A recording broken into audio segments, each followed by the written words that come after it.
I found tampons in my husband's car. I wished he had been unfaithful to me instead, so that my kids wouldn't have had to go through this. I am a 29-year-old female who has been with my 30-year-old husband for 7 years, married for 4. I've never had reason to suspect he was unfaithful to me or even remotely dissatisfied with our marriage. He likes to joke that we're still living the honeymoon phase, nearly 5 years, and 2 kids in. I wouldn't have questioned that, or him, were it not for a surprise I found in his car last month. When buckling our daughter into her car seat, I noticed something slotted between the cushions. At first, I thought it was just some stray toy or snack wrapper, so I reached down to fish it out. As my fingers closed around the object, I felt the familiar cylindrical shape of a tampon. Confusion washed over me as I pulled it into view, the bright wrapper stark against the upholstery. This wouldn't have been so unusual had I not had an IUD that has stopped my period for the past year, and I didn't even recognize the wrapper style.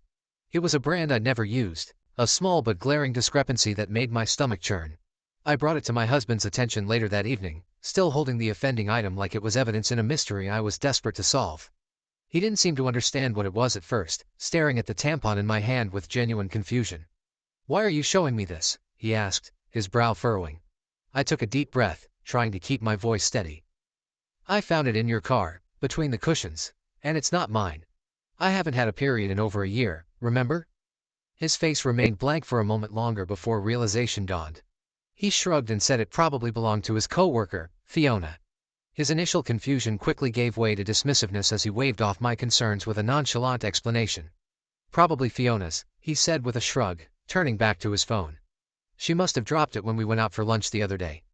I stared at him, waiting for a sign that he understood why this was bothering me. But there was nothing. No apology, no concern, just a casual dismissal. It was as if the tampon was no big deal, and I was overreacting. His indifference felt like a slap in the face, leaving me reeling and questioning everything I thought I knew about our marriage. It's not uncommon for my husband to carpool to lunch with his co-workers, and we're both fairly close to Fiona and her husband. The thought of my husband carpooling with Fiona and her husband had always been a non-issue. They were friends after all, and it wasn't uncommon for them to share rides to lunch. In fact, we often socialized as couples, spending weekends at each other's houses for barbecues or movie nights. Fiona and I had even bonded over shared experiences, like the challenges of balancing work and family life. Our kids played together while we chatted about everything from the latest office gossip to more personal topics. It made sense, considering how often they carpooled. I reassured myself that the tampon could have easily slipped out of Fiona's purse during one of these outings, no big deal. Maybe it fell out when she was grabbing her phone or wallet, getting jostled around in the process. No big deal, right? It was just one of those little accidents that could happen to anyone. I brushed it off as a harmless mistake, convincing myself there was no need to worry. After all, our friendship with Fiona and her husband was solid, built on years of trust and shared experiences. There was no reason to suspect anything out of the ordinary. So, I pushed the unsettling discovery to the back of my mind, determined not to let a small, easily explained incident cause unnecessary drama. I put it out of my mind until we had dinner with Fiona and her husband a couple weeks later. I had sincerely wanted to believe my husband. I just couldn't get over the way it had been tucked in the seat and how my husband had seemed not to have any regard for it whatsoever. Maybe playing dumb. I don't know. I did something that I now feel kind of crazy for doing. I faked an emergency and asked Fiona if she had any tampons while we were out together. She handed me one almost identical to the tampon I'd found in our back seat, and I breathed a sigh of relief. So the tampon there was probably the same tampon here, and in all likelihood, there was an innocent explanation as to why it had been left in the back seat in the first place. I thought I'd seen the last of the out-of-place feminine hygiene products until I found another tampon this morning. This time in my sock drawer. I feel physically ill at the thought of my husband having an affair and even more nauseated at the thought that the woman might have left these tampons out for me to find.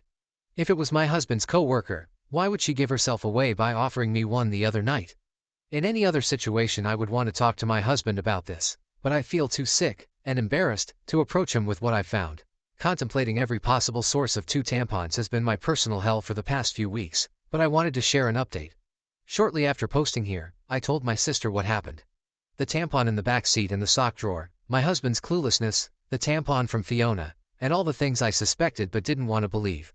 We compared tampons, save for the back seat one I had already discarded, and they were a match, just in different absorbents. I hadn't left either in a place where my husband or daughters would have found them and moved them around. My daughters didn't know what they were or where they had come from. My sister was convinced it was Fiona either pucking my husband, pucking with me, or both.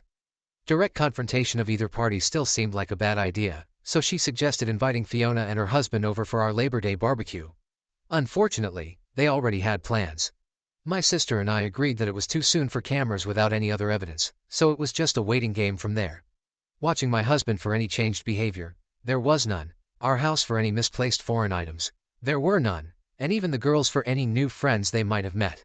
My sister's husband was adamant on this last point, and partly why he was inclined to believe that the tampons were harmless. If anything had been happening in or around our home, he said, it would be nearly impossible to keep it from me and the girls, since my husband was the one taking them to and from daycare and most other activities during the week. I felt a good bit of consolation in that. It wasn't until my younger daughter, 2yo, came down with something last week that I felt any differently. I wanted to be the one home taking care of her, but my husband insisted that I stay at work while he stayed home with her. I was okay with that. My sister and her husband figured it was a good sign that he would take the time off at a moment's notice, and at that point, we were all already beginning to put the tampon fiasco behind us. By the third or fourth day, I was just happy to see a near-healthy child and a husband who was helping see her through it. Toward the end of that week, though, I came home to something strange. The toddler that I'd left that morning in an old PJ set was now dressed in a onesie I'd never seen before, with a tiny clip in her hair. I can't say I have the sharpest memory, but I have a pretty good sense of what my kids wear on a day-to-day basis, and particularly what kinds of clothes they wear. I'd sworn off the full-length sleep suits with snaps across the front long before we'd ever had our second. The long snaps are just a pain in the ass and a no-go for efficient diaper changes, IMO. It's just not something I would dress her in, and my husband knows as much. He doesn't plan for or buy the girls' clothes, and he certainly doesn't accessorize them, so I was bewildered. And kind of floored at the thought of someone around our sick child without my knowledge. I didn't think twice, and I went straight to my husband to ask if anyone had been over to see him or the girls.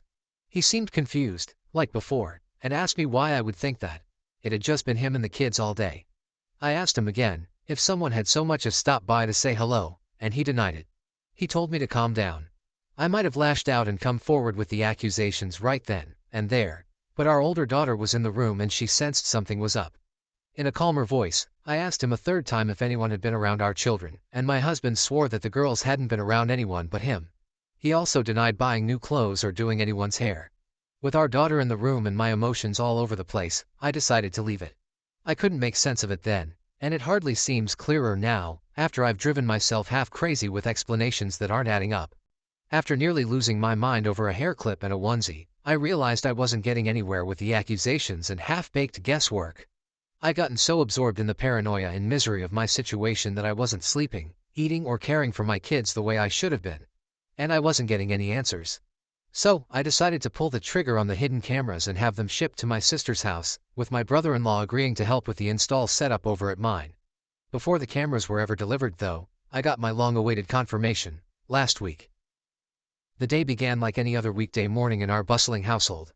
My husband and I rushed around, trying to corral our two energetic daughters into their school uniforms, all while attempting to grab a quick bite to eat ourselves. Despite the chaos, there was a sense of camaraderie in the air, as if we were all in this hectic dance together. Once the girls were dropped off at school, my husband and I went about our respective workdays, counting down the hours until we could reunite with our little ones. But there was a strange feeling that I couldn't shake off, no matter how hard I tried, and it only intensified when I received a notification on my phone while at work. A ring notification. Motion at the front door. I clicked on the video clip, half expecting to see the usual delivery person or neighbor passing by. But what I saw left me stunned. There on my doorstep was a young woman leading my daughter into the house, hand in hand, with my husband and other daughter close behind them. My heart hammered in my chest as I watched, my mind struggling to comprehend what I was seeing. The girls were supposed to be in daycare, and my husband was at work. The woman, as far as I knew, was living 2 states away with a court order keeping her there. Yet here she was, in our home, with my husband and children. A wave of panic washed over me as I scrambled to make sense of the situation. Was this some kind of mistake? A misunderstanding? Or was there something more sinister at play? I felt a knot form in the pit of my stomach as I realized that the answers to my questions might be far more troubling than I ever could have imagined. I stared at the screen in disbelief, the blood pounding in my ears as I watched the unthinkable unfold before my eyes. There, on the footage captured by our Ring doorbell, was a scene straight out of a nightmare, a woman I hadn't seen in years, leading my youngest daughter into our home hand in hand, with my husband and older daughter trailing behind them. The shock of the moment rendered me momentarily speechless. How could this be happening? The girls were supposed to be at daycare, and my husband at work. Yet here they were, entering our house with a woman I never thought I'd see again. My sister-in-law. My initial reaction was one of sheer disbelief, a desperate hope that there must be some kind of mistake, some innocent explanation for what I was witnessing. But as the reality of the situation sank in, a wave of anger surged through me like a tidal wave, threatening to consume everything in its path. With trembling fingers, I reached for my phone, my heart pounding in my chest as I dialed my husband's number. I needed answers, and I needed them now. But as the phone rang on the other end, there was no response. I immediately called my husband to ask him what the puck this woman was doing in our house. He didn't answer, so I texted it to him. Even in his stupidity, he probably realized he had messed up by going through the front door, knew I had gotten the ring notification, and wanted to delay the inevitable. By the fifth or sixth subsequent call though, he did pick up. The woman on the camera was my husband's sister. As I would come to find out later, she was the likely source of both tampons, the onesie, and the bow. She is also registered as an individual with a history of abuse and a recovering addict, who spent the better part of her adolescence and young adulthood coercing the silence of another one of my husband's family members after she had abused them. I hadn't seen or heard from her in years, and from the way my husband talked about her, I didn't expect I ever would. But here she was, in our house, with our children. It wasn't just the shock of seeing her after years of silence that left me reeling. It was the realization of what her presence in our home meant. My sister-in-law, fresh off another stint in rehab, was the last person I expected to find sneaking into our lives, especially under such clandestine circumstances. The gravity of the situation hit me like a ton of bricks. This wasn't about a random tampon or a harmless mistake. It was about deception and betrayal at the deepest level. Suffice to say I was livid. It wasn't an affair at all, and still, somehow, infinitely more disgusting knowing who it was and why all of this had been happening. Apparently, my sister-in-law had wanted to reconnect and make amends with people she'd hurt, and my husband was high on that list. The irony of her attempts at reconciliation through deceit and intrusion was not lost on me. My husband didn't want me to know or, worse, try to keep her family, our children, away from her, so they'd been meeting in secret, often at our house when I was at work. They would enter through the garage, in my husband's car, so the ring camera at the front door wouldn't tip me off. The level of planning and secrecy involved made my skin crawl. She spent the night on a weekend I had been on a business trip and slept in our bed. The very thought of her in our home, in our bed, made me feel violated. She babysat our girls on a night my husband told me he had dropped them off at his parents'. The casual way he had lied to me, the ease with which he had kept this secret, made me question everything I thought I knew about him. She bought the girls' clothes and dressed my youngest in the onesie and bow that my husband had promised in his life I had dressed her in myself. The image of my daughter in that unfamiliar outfit, a tiny clip in her hair, now felt like a haunting reminder of the betrayal that had been unfolding right under my nose. And yet, when I turned to my husband for reassurance, for a glimmer of hope in the face of uncertainty, all I found was disbelief and denial. He brushed off my concerns with a casual shrug, insisting that it was all in my head, that I was overreacting to a series of harmless coincidences. My husband swore this was all in my head. The tampons, the onesie, the bow, and all the rest. He was perfectly content to watch me agonize for weeks over a woman he insisted didn't exist. Shrugging off each progressively more unsettling discovery like it was news to him and telling me I was being irrational. He insinuated that I was experiencing postpartum depression, 2 years after I'd given birth. 4 years later I told him that one of my biggest fears for motherhood was to suffer from PPD like my mother had with me, to not be fully present for our babies and be left with a world of guilt and regret as they grew older. But as the weeks stretched into months, and the truth remained stubbornly elusive, my patience wore thin, replaced by a simmering rage that threatened to consume me whole. How could he dismiss my fears so callously, to gaslight me into doubting my own sanity? How could he stand idly by as our family teetered on the brink of collapse? He told me I wasn't sleeping enough, that I missed the girls too much, that I needed to take a step back and reevaluate the state of my mental health. I gave him the benefit of the doubt because he was my husband, and because no other version of events made sense. Now, after a month of this mindfuck, I have nothing to show for my trust but this pathetic situation. And a lot of anger. My husband failed to explain himself. When confronted, he stammered and stumbled over his words, offering half-hearted excuses that made no sense. He muttered something about trying to protect me from unnecessary stress, about his sister just wanting to make amends, but his words were disjointed and unconvincing. Each excuse was more implausible than the last, a desperate attempt to cover up the truth. His evasiveness only confirmed my worst fears. The man I had trusted and built a life with was now a stranger to me, hiding behind a facade of lies and deceit. I watched as he avoided eye contact, his shoulders slumped in defeat. The weight of his betrayal hung heavily in the air, a palpable presence that neither of us could ignore. There was no reasonable explanation for his actions or for the deceit that had tainted our marriage. Every time he opened his mouth, I could see the panic in his eyes, the realization that he had been caught and there was no way out. His silence on certain points spoke louder than any words ever could, revealing the depth of his dishonesty. I knew then that I couldn't stay with someone who had so blatantly betrayed my trust and jeopardized the safety of our children. The thought of my daughters being exposed to such toxic secrecy and manipulation was unbearable. I had to prioritize their well-being, and that meant making the hardest decision of my life. With a heavy heart, I told him it was over. The look of shock and desperation on his face was almost pitiable, but it couldn't erase the damage that had been done. I walked away, determined to protect my children from any further harm. I decided to end the relationship and file for divorce. The decision was both heartbreaking and empowering. It was devastating to acknowledge that our 7-year journey together had come to such a bitter end, but it was also liberating to take control of my life and prioritize my well-being, and that of my children. The divorce process was long and grueling. Each step felt like a new battle in an endless war.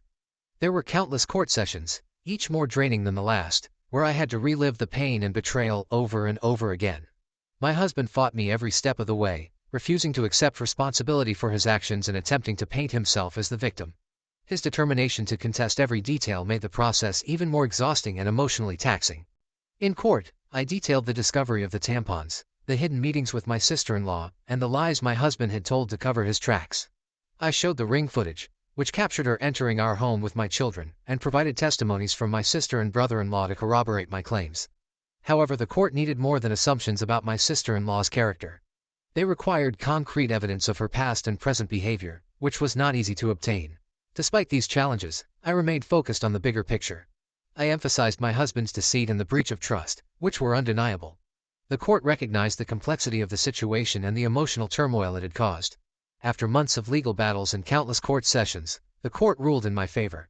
I was granted primary custody of our daughters, with my husband receiving supervised visitation rights. The judge acknowledged the need for a stable environment for the children, considering the deceit and the potential risks involved. Looking back, this ordeal taught me several valuable lessons that I hope others can learn from. Trust is the foundation of any relationship, and once it's broken, it's incredibly difficult to rebuild. Always listen to your instincts. If something feels off, it probably is. Communication is key. Address issues head-on rather than letting them fester. Most importantly, never settle for less than you deserve.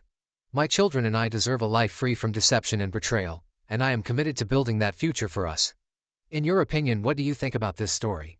Please leave your comment below to let me know. Thank you for watching. If you haven't subscribed yet, please do so and hit the notification bell to stay updated with more shocking real-life stories happening around you.